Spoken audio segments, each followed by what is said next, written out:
Hey friends, and welcome to the Girl Means Business podcast. I'm your host, Kendra Swalls, a photographer and educator on a mission to help you find your passion, power, and purpose through entrepreneurship. So let's jump right into today's episode because this girl means business.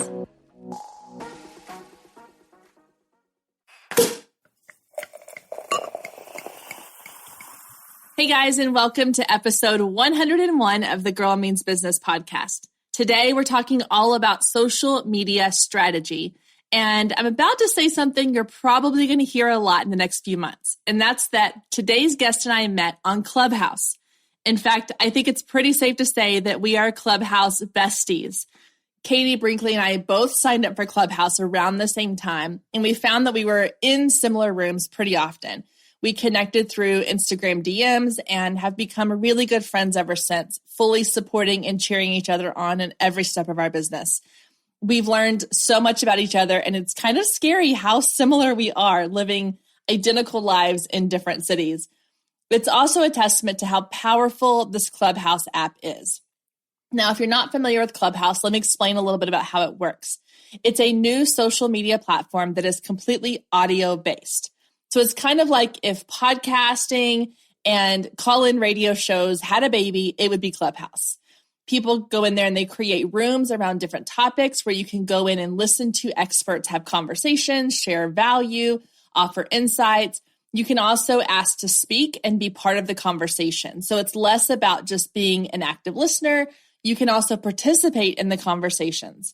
It's a really, really amazing connecting tool, because I've made so many powerful connections through that app that I never would have found otherwise. In fact, a lot of the guests you're going to hear on the show in the next coming months are all people I've met through Clubhouse. Now, if this is the first time you're hearing about Clubhouse, don't feel bad. It is really, really new. In fact, it's still pretty much in beta mode, which means that they have not fully released it to the public. So it's by invite only. And it's currently only for iPhone users. So if you have an Android, unfortunately, they do have somebody on their team working to get that out currently for the Android version, but right now it's iPhone only. So if you are having Clubhouse FOMO, feel free to reach out. If I have invites still available, I'd be happy to share them with anyone that wants them. If you're already on Clubhouse and you're just not really sure how to use it or you haven't really gotten into it yet, Katie, our guest today, has an amazing Clubhouse guide that you can go grab. She'll share that in the show notes and in our conversation today. Also, please feel free to come find us both on Clubhouse, Katie Brinkley, Kendra Swalls, and we will be hosting Clubhouse rooms together, so make sure to keep an eye out for those. Now, my guest today, Katie Brinkley, is the owner, social media strategist, and coach at Next Step Social Communications, which is a social media agency based out of Littleton, Colorado. She's been helping small businesses, real estate agents, construction companies, and home builders with their social media for over 15 years. She started out back in the days of MySpace, guys. She specializes in coaching entrepreneurs on social media and how they can be an incredible tool to find new leads, build a community, grow sales, and bring the social back into social media. This girl knows what she's talking about. She's been doing it forever, and she is definitely an expert in this field. Today, we're going to talk about which social media platforms you need to be focusing on, common mistakes that you see people doing on social media, and how to be social to get the most out of your social media accounts. So I cannot wait for y'all to listen. This has been one of my favorite conversations. I absolutely adore Katie, and I cannot wait for you all to meet her. And I know you're going to fall in love with her as well. All right, guys, I am here with Katie Brinkley. We're talking about social media today. Katie, how are you? Good. Thank you so much for having me. Well, I am so excited that you're here. And as I've probably mentioned in the intro, we met on Clubhouse. So of all things, we met on a social media platform. And now we're going to be talking about social media today. So it kind of comes full circle. I'm super excited. Yeah. And you know what? We've had the chance to spend a lot of time on Clubhouse together. So I feel like this is a conversation between two old friends. I know. I love it. That's one of the greatness of Clubhouse, and social media in general, I think has been great for connecting people. But I think this platform in particular has been like the booster of all like connectors. It's been amazing. Yeah. Right there with you. Okay. So let's start off. I want you to share with us and my audience who may not know a lot about you yet. Tell us a little bit about who you are and what you do and kind of your journey into entrepreneurship. Oh man. Yeah. So I am a social media strategist. And a lot of times I say that, my mom included, people say, well, what is that? Do you build websites? That's my mom right there. But a social media strategist is I kind of develop the whole strategy behind what goes into your social media. So not just posting a random picture of your dog, that's fine, but how is that going to tie into your ads and into your LinkedIn strategy and to how you are posting on all of the social media channels? So I help people develop the whole strategy behind their social media. I've been playing and doing social media for businesses since the days of MySpace. So I started, I say playing around with MySpace back when I was in college. And I didn't realize, I mean, this was, over 15 years ago, not to date myself too much, but this was like 15 years ago. And social media isn't the behemoth that it is today. And when I was in college, I wanted to be a sports reporter for radio. So I worked at the college radio station. And one of the jobs at the radio station was to get bands and musicians to send you their music for free because, it's a college radio station. You can't pay royalty fees or anything like that. So we would have to just send emails or handwritten letters to all these different record labels and bands to try and get them to send us their music. Well, this was right when MySpace was really kind of taking off. Facebook was around, but it was only for colleges and universities. I don't know if you remember those days where you had to have an actual .edu email address in order to have access to Facebook. Yeah. Yeah. And the thing is, so I went to a Division II college. I played softball in college, and for some reason, Facebook didn't think my little Division II college was worthy of being on Facebook. So I couldn't be on it. So I was all in on MySpace. And I saw kind of quickly what a great tool MySpace was just for connecting with people quickly. And I was able to connect with a lot of bands. I was really into the punk scene back in college, and I was able to connect with a lot of bands and get them to send us their music for free and kind of build relationships with them through MySpace. So I helped bands like Yellow Card and Fall Out Boy and Thrice, some of those bands that if you aren't familiar with the punk scene, you've probably heard about today, but I've helped them kind of get started onto some of the airwaves because I was able to get them on our air. And I was like, if you want to give me tickets to your show next time you're in Denver, I'd be happy to help you get your music on more radio stations. And so it worked out great for both of us. So that was 15 years ago. And I never really stopped with social media. I did have I got my dream job out of college. I was a sports reporter for the radio station here in Denver. And, but I never really stopped doing social media. I was always kind of just doing it on the side. And then life takes you down weird, unexpected journeys. And I ended up being a marketing manager for the television station for the Rockies here in Denver. And I handled all of their social media and script writing and media buys. And when there was a merger and my position across every division was eliminated. So the marketing department went from 4 people down to 1. And I was laid off and I was devastated. And so I was kind of like, man, what am I going to do now? And I was like, well, I guess I could just do social media freelancing for a little bit until I'm able to find my next corporate job. But soon I was making more money, working less hours, and having a lot more fun just doing social media and helping all these small businesses and entrepreneurs grow online and grow their sales and grow their businesses. And I loved it. And I have not looked back. I've been doing social media strategy and I now teach small businesses and entrepreneurs how to do social media so that they can maximize their exposure and build a community online. I've been doing it for over 4 years now, and I can't imagine doing anything else. That's so fun. So funny story. My husband and I met on MySpace, which I always tell him, like, we're the OGs of online dating. So back then I was teaching full time and I was like, I don't know how to meet people. I was recently out of a relationship I had been with since I was 19, and someone was like, go on MySpace. And so I was like, okay, well, I had, free time over different breaks and stuff. And I like went down a rabbit hole one day, and that's how we met. So it's true. It's pretty funny. Before the days of Tinder and Match and eHarmony, there was MySpace. Oh my gosh. I'm so glad I don't have to deal with all that now. That'd be miserable in my opinion. But I love it. And I think, social media is such a huge part of businesses and small businesses. And, that's like the first step people take when they start a business is they get on social media because it's social proof. It's free for the most part. And it's an easy way to kind of reach people that outside of just your central zone. Used to, you'd have to go get like in the phone book and you take out ads. And now there's so much more accessibility.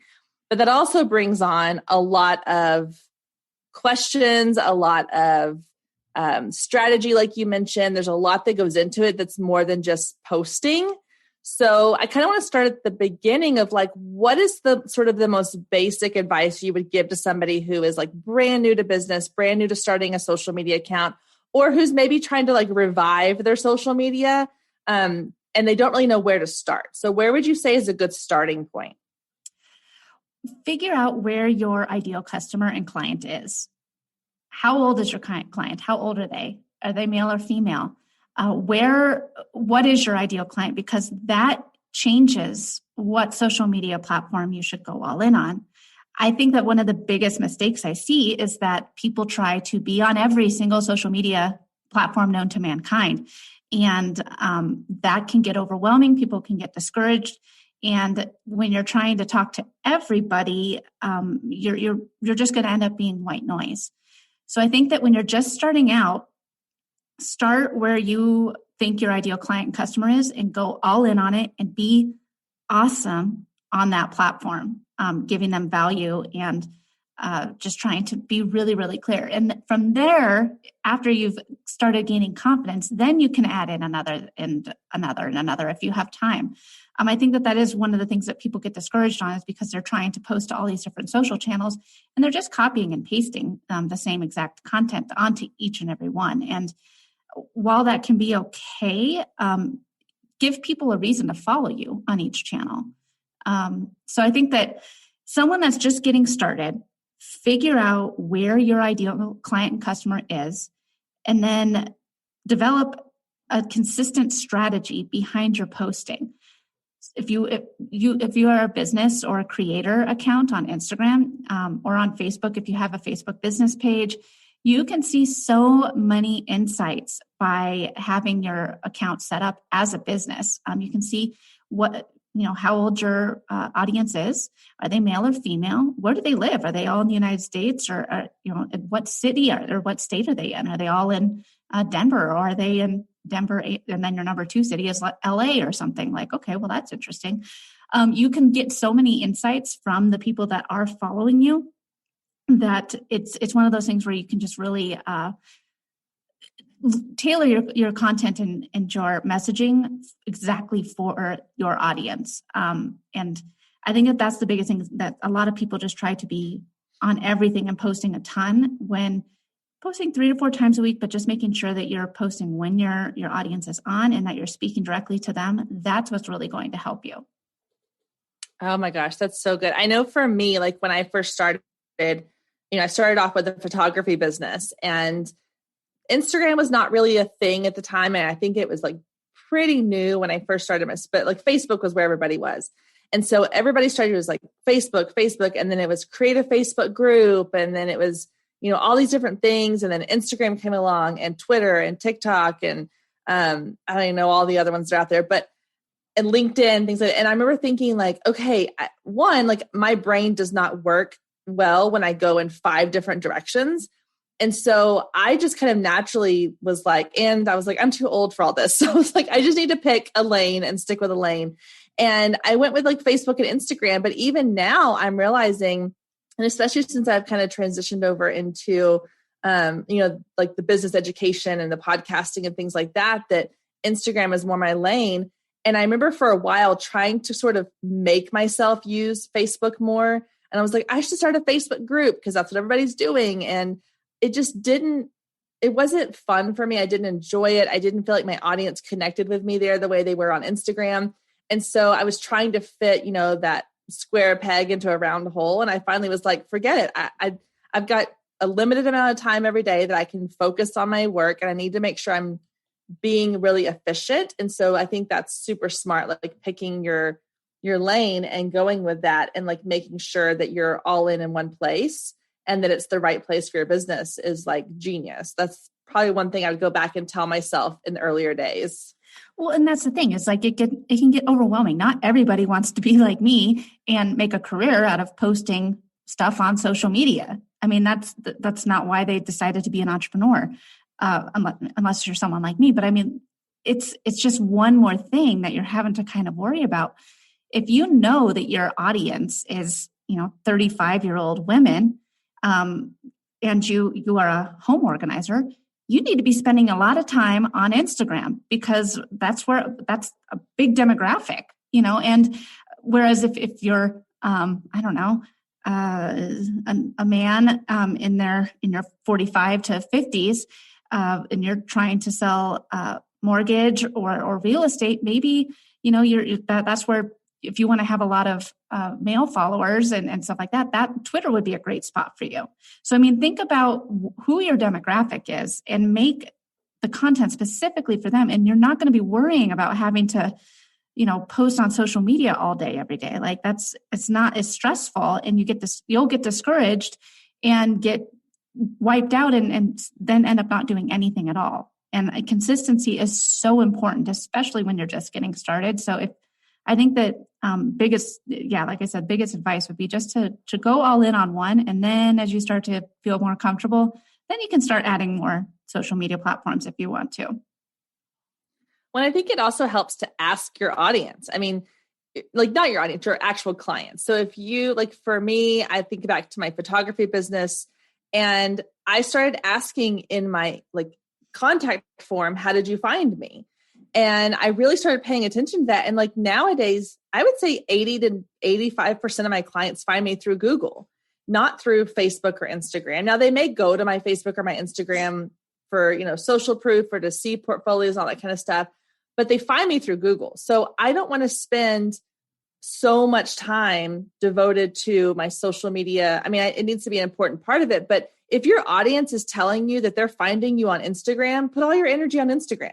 If they tell you that they're finding you because their friend added them to a Facebook group that you run, then that's where you need to put your energy. But also, like, don't be afraid to ask your clients. I mean, I had a photography client just the other day, and I was like, hey, so tell me, like, what made you pick me? How did you find me? And she did. She said, I found you on Google, but then I went and looked at your Instagram and I loved all your content. I'd done a post recently just about like confidence and like just not waiting till you're absolutely ready to book a session to do the session and that kind of thing. And she was like, it was like the push I needed to be like, this is the person I want to hire. So I think that, don't be afraid if you're working with somebody already to ask them those questions. They're going to be more than happy to tell you where they found you, what they liked, what they didn't like. If there's something they resonated with or didn't resonate with, they're going to let you know. And that's a huge piece of advice or piece of, information you can run with. Yeah, I think that it's interesting too. Like people aren't going to be offended by you saying, so tell me how you found me. I mean, I think that that is a lot of people are afraid to ask that. And I think that it's silly because I'm not afraid to do. Yeah, I Googled you and then I went and saw your Instagram. And I was like, oh, cool. Yeah, that's the person I liked their website. I liked their Instagram. Let's go ahead and hire her. And I don't think that anyone would be offended by you asking them, how did you find me? So that is one tip that I totally agree with you. Just make sure you ask people how they connected with you. Stay with us. We'll be right back. If you've been listening to the Girl Means Business podcast for any amount of time, then you know my love of email marketing runs deep. Not only is it a great way to generate new leads, but it's one of the most effective methods for nurturing warm leads and turning them into sales. Now, over the years, I've tested several email platforms, and my favorite by far is Flowdesk. Not only do they make email marketing simple and easy, even for the technically challenged, but they have everything you need to create stunning emails, capture leads, make sales, and automate the entire process, giving you time back in your busy day. And the cherry on top is you're only charged one flat fee no matter how many subscribers you have. So while other platforms will increase your price when you go over your pricing tier limit, Flowdesk has no price increases or hidden fees. If you're ready to give Flowdesk a try, click the link below in the show notes to save 50% off your first year. Let Flowdesk help you design emails people will love. Click the link below and check it out. I have a feeling you're going to love it just as much as I do.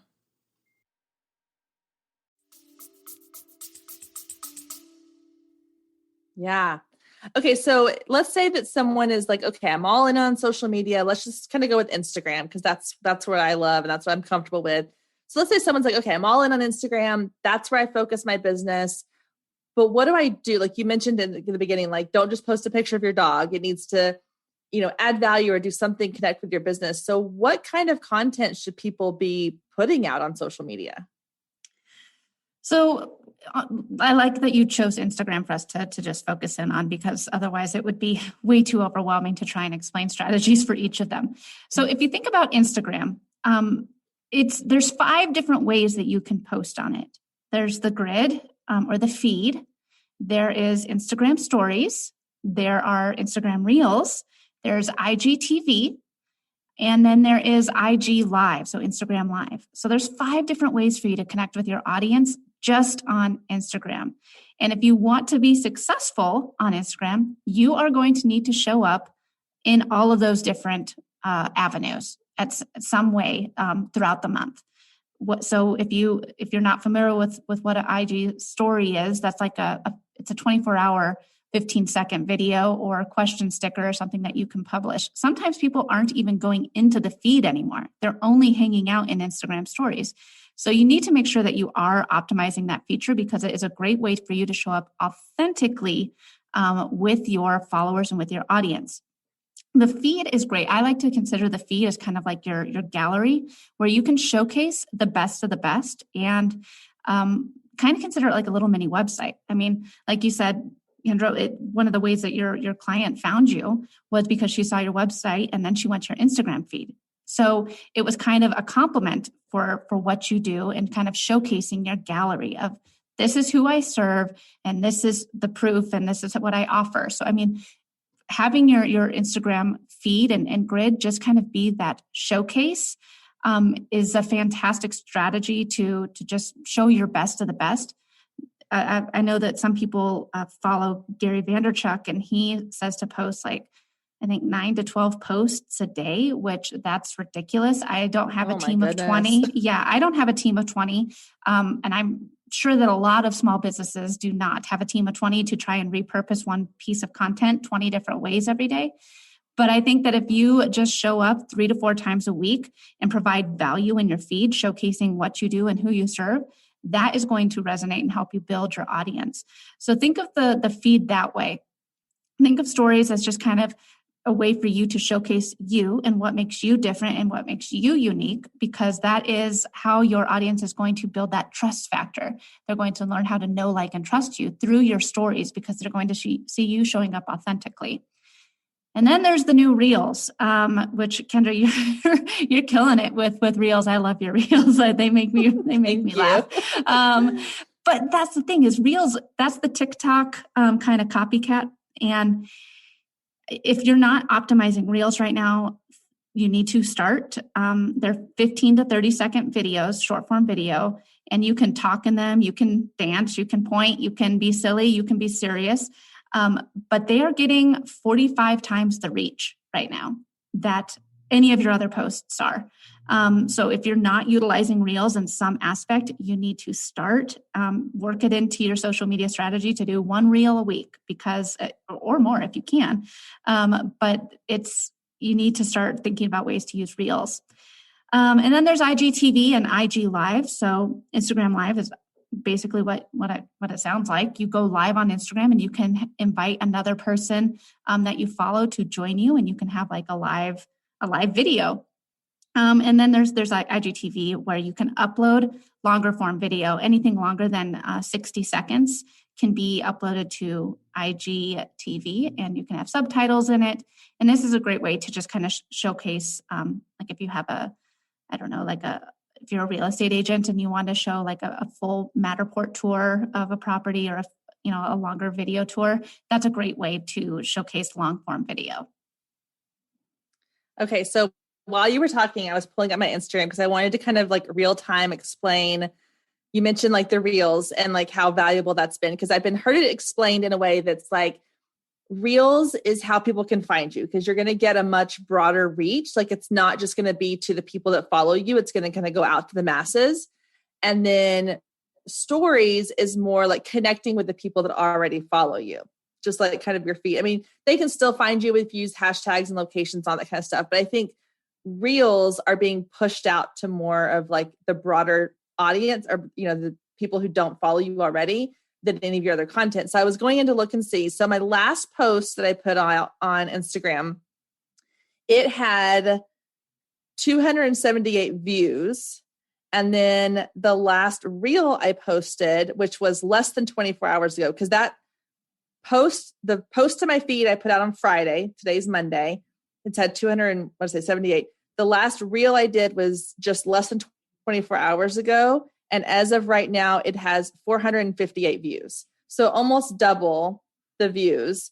It's got more likes and comments than my normal posts. And like some of my reels that I've done in the past have upwards of like 4,000 to 5,000 views over time. So like and in fact, I did a reel about when you realize that how valuable reels really are. And so I was like, it's one of those things I was reluctant in my own business to do, because I'm like, I've avoided TikTok. It's just, I didn't understand it at first. Like, what's the purpose?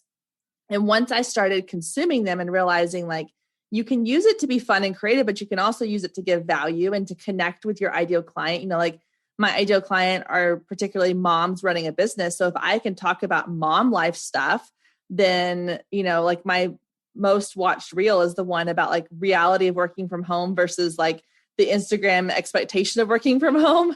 And that really resonates with people. And it's gotten me more follows and comments and engagement. And so just jumping on that bandwagon, I think it's been really beneficial. So I would say whatever platform you go all in on, don't be afraid to try all the different features that it offers, because you're right. Like all of those work together in different ways. They all have different functionality to them. Like I haven't utilized like the IGTV and the IG Lives as much. I want to start looking into that a little bit more. But those are going to have a different functionality than like my feed post and my stories and my reels. So it's interesting to see, but I think that's the other value of going all in on just one or two platforms, is that you can really learn about it and utilize all the pieces of it. I think that's so, so important. And then the other thing you said was like the quality over quantity thing too. I think is good too. Like when your content, make it quality as opposed to like just putting out 5, random things of information. If you put out 3 that are really value packed, that's going to be worth so much more. Well, and I think too, that if you just do 3, and let's say you have a great graphic that you've created in Canva or something, or a picture that you of you and your family or whatever, depending on how it resonates with your business. If you try and do more authentic and that showcase you and your business, more authentic posts instead of just stock imagery all the time, that's what's really going to help you grow. I mean, like stock imagery and quotes are only going to get you so far. It's you showing up.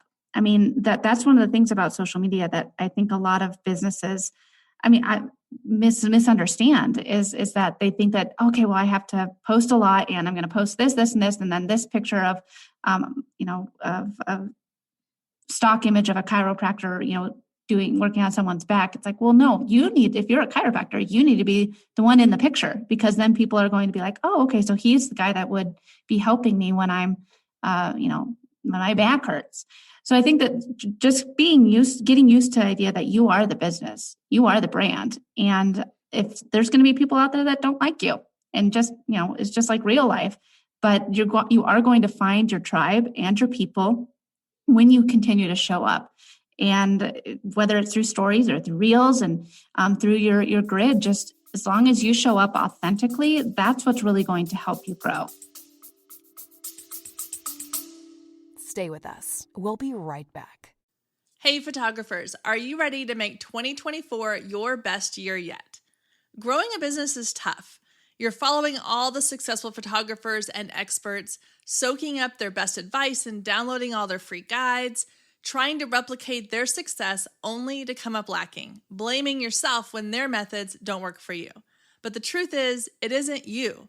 Free content and one-size-fits-all courses can only get you so far. What you need is personalized help and guidance, but that can get expensive. Well, not anymore. I've created the perfect solution to get you personalized results for less than $2 a day.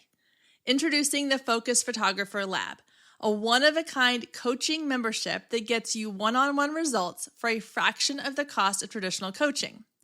Inside the lab, you'll find the 3 C's to success: classes, coaching, and community. With classes, you gain access to a treasure trove of pre-recorded trainings and invaluable resources. With coaching, you get monthly live trainings and Q&A sessions, along with my favorite part, the weekly one-on-one office hours, where we get to address your unique questions and challenges. And then there's the community, where you get to connect with an amazing group of talented female photographers who share your passion, supporting each other and inspiring each other to greatness. The best part is it doesn't come with an expensive one-on-one coaching price tag. You get all of that for just $47 a month. You can even try it for free for 14 days to make sure it's a good fit for you. And there is no contract and no obligation. You can cancel at any time. So what are you waiting for? Head down to the show notes and click the link to learn more and get signed up today. And let's make 2024 our best year yet.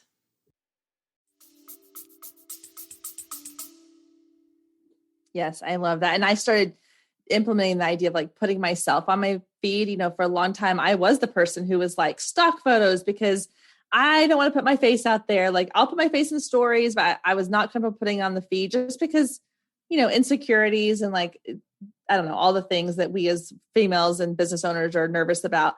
But in the last couple of weeks since putting myself out there, like I've seen a huge bump in, you know, people engaging with my content because now they feel like they're engaging with a person. And when someone's scrolling, I mean, you think about too, like when you scroll through your Instagram feed, what are the images and the content pieces that you stop and look at? Because if you're not stopping at those pretty stock photos and you're not stopping at the nice little quote, you know, or saving it or sharing it, then don't do that. But if you're stopping on the ones that are like pictures of someone in their field or somebody, you know, being real about what they enjoy, hiking on the weekends with their kids or whatever, then that's the stuff you need to share as well, because that's what utilize your own insights on your behaviors on social media to impact your social media content creation. So my next question would be, okay, we've kind of talked about like what people should be doing. Is there anything that people either shouldn't be doing or like things you see people doing that they should maybe like not focus on, like some mistakes that people are making? Well, we kind of touched on it earlier, was trying to be on all of the social media channels. Because then, like I said, you're just going to end up being white noise.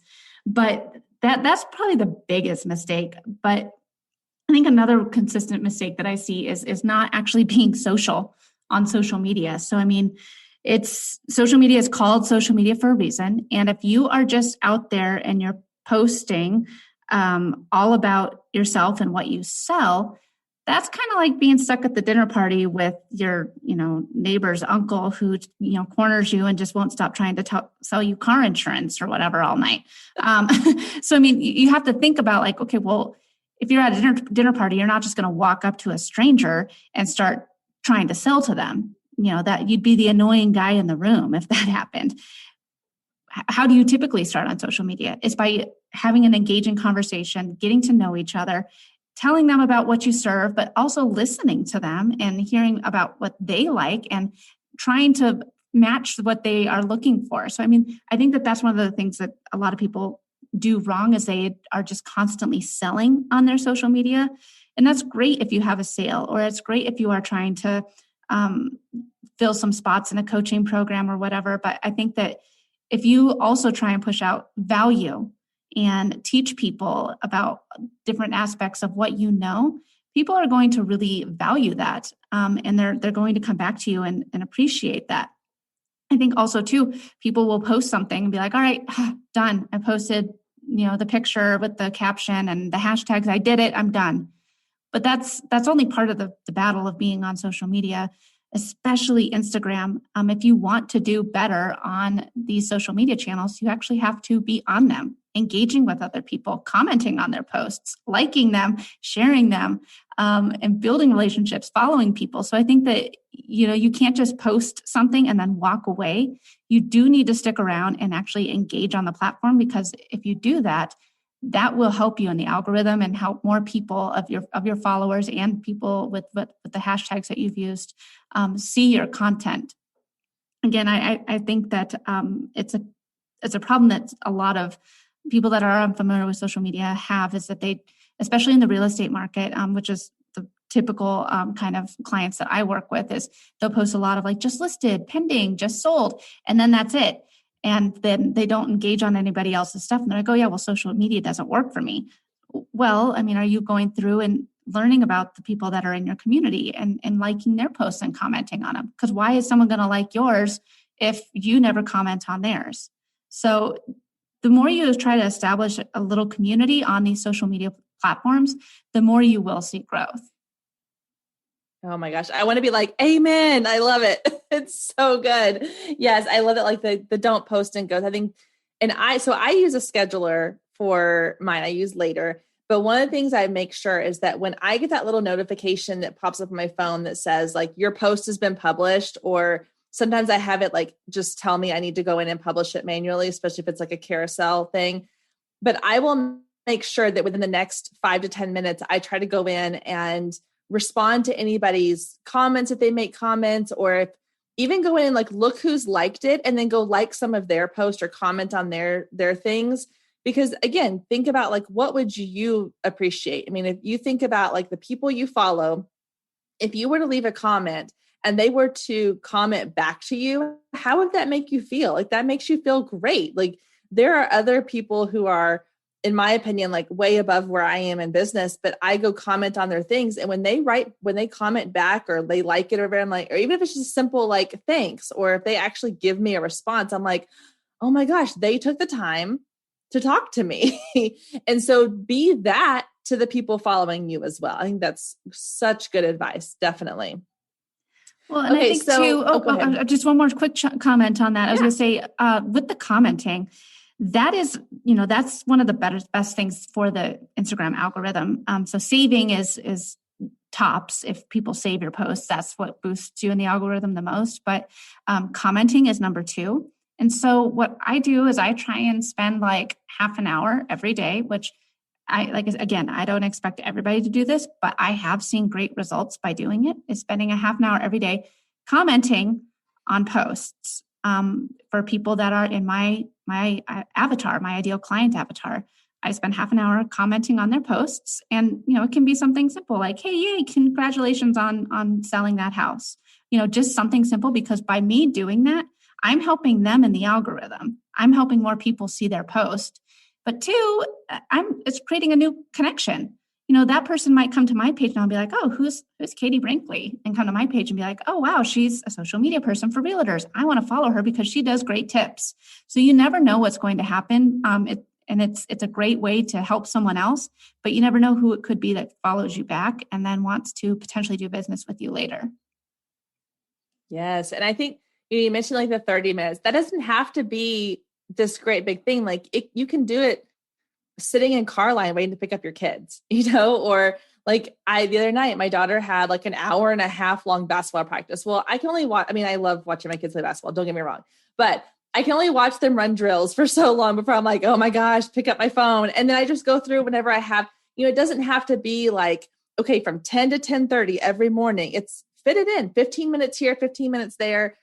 Don't make it overwhelming. But yeah, I think that's, I started doing that a long time ago, and I kind of have slacked off on it. I need to pick up on it some more, but just making sure that like, yeah, you're being social. And the DMs is another one too. Like, don't be afraid to send DMs and like say, hey, loved this content or whatever, wherever you found them or whatever. It's always people like that. They want to feel connected to you.